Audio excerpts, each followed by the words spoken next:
also titled Orsimer or pariah folk in ancient times, are worldly rudimentary elves of the Wrothgarian Mountains, Dragontail Mountains, Valenwood, and Orsinium, simply translated as Orctown. They are esteemed for their unwavering fortitude in battle and their unyielding perseverance of grievances. Orcs possess elven heritage, but are typically regarded to be both beastfolk and Goblin-ken. In the past, orcs were generally feared and detested by the other nations and races of Tamriel.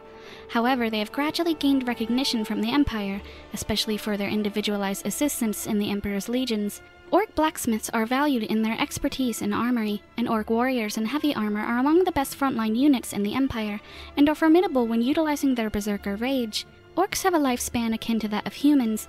Most Imperial residents consider Orc culture as harsh and vicious. The Orcs of the Iliac Bay Region have established their own language, known as Orcish, and have typically had their own kingdom, Orsinium. The Orcs were seemingly brought into existence when the Daedric Prince Boethia massacred the Eldameri god Trinimac, converting him into Malacath, and his patriotic members, the Orsimer, into Orcs. When exactly the conversion took place is hazy, but Orcs have been occupying the Iliac Bay region since the initial years of the First Era. Some accounts tell that Orcs were in Morrowind relegated as marauders and hirelings as early as the First Era 700. It is known that the Aldmer had already settled the mainland of High Rock during the Merethic Era, before Orcs even appeared. They were seen as a perpetual menace to the other races, principally after the Rhaegarda drove many Orcs out of Hammerfell and immensely reinforced Orsinium.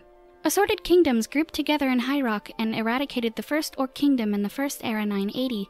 Without a home, discrimination against them was even greater. Many more Orsiniums emerged and dissipated after the initial one. In the mid-Second Era, Orsinium was governed by the Daggerfall Covenant, and was given to Curragh Gro-Bagrak's clan as compensation for assisting King Emeric to triumph over Rancer, the king of Shornhelm. Curragh then became the leader of Orsinium, which afterwards joined the Second Daggerfall Covenant.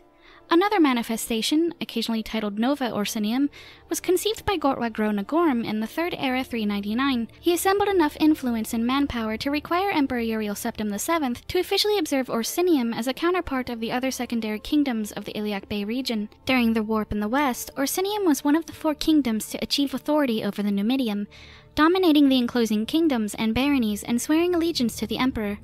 Early in the Fourth Era, Orsinium was once again raided by the Redguards and Bretons, and supposedly destroyed, and many Orc evacuees were escorted to Skyrim by the Imperial Legion.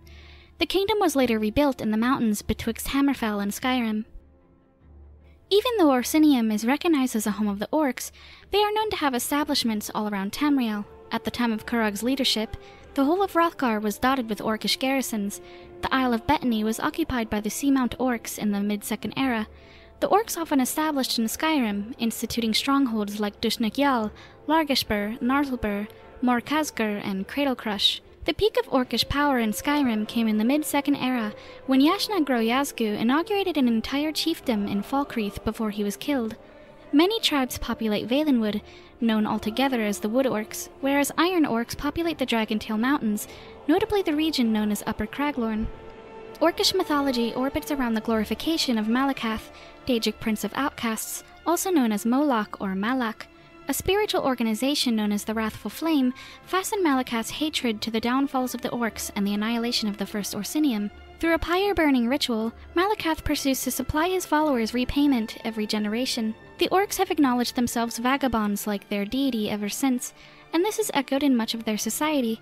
For example, unlike other races, the Orc custom is to have weddings occur at midnight. At the time of Curragh's Orsinium, the Orcs of the Daggerfall Covenant allegated that their deity Moloch had nothing in common with the Daedric Prince Malacath, but many other clans contended with that outlook.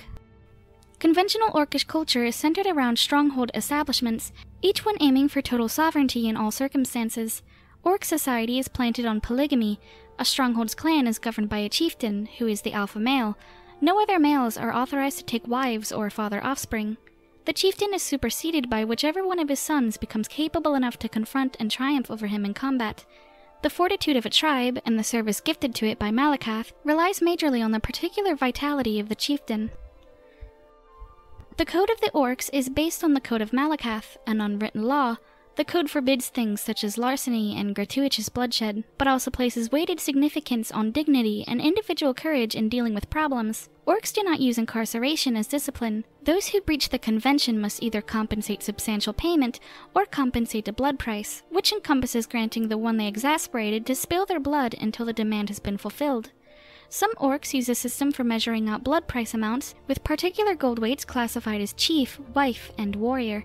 In other circumstances, some orcs keep detailed an account of all the distress and slander their family has endured, with dates, specifics, and prepared feedback. Orc females are encouraged to commit to the vitality of the stronghold just as males, as fighters, huntresses, and alchemists. Customarily, the orcish artisanship of smithing is carried out by the females, and a chieftain's second wife is known as a forge wife for this reason. An intelligent woman manages the tribe's religious matters and curative needs. However, orcish culture is still very patriarchal. All stronghold females are either the spouses or offspring of chieftains, with the omission of the wise women, who are the mothers of chieftains. Female offspring to the chieftain are commonly exchanged to other strongholds to wed other chieftains. However, many orcs pursue to be liberated from long-established life in the strongholds. Orc females may desire to break away from becoming just another wife to the chieftain. They depart to enlist in the Imperial Legion, explore the world, or otherwise pursue their fortune. Some sooner or later return to the strongholds, but many do not. Orcs who do not live in strongholds are typically called city orcs by those that do, and are recognized as weak outsiders just like non-orcs. Given their history of provincial vagrancy, numerous military service, and the call for their profession, it's not remarkable that orcs have navigated all around Tamriel and are now a prevalent sight in cities throughout. Nevertheless, orcs who reside in the cities with other races are more inclined to face discrimination. Their presentation makes interbreeding with other races of Tamriel so scarce that it is frequently thought unachievable. Orcs are acclaimed for their expertise in smithing, notably with the metal called orichalcum, which they utilize to hammer out armor and weapons. The culminating weaponry are burdensome and demand immense stamina to operate, but present unrivaled power and endurance.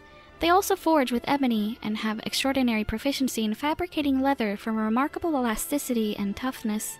The harbinger to the modern Orcish dialect and language is known as Old Orcish. Orcish supposedly does not accommodate words implicating fragile or handle with care.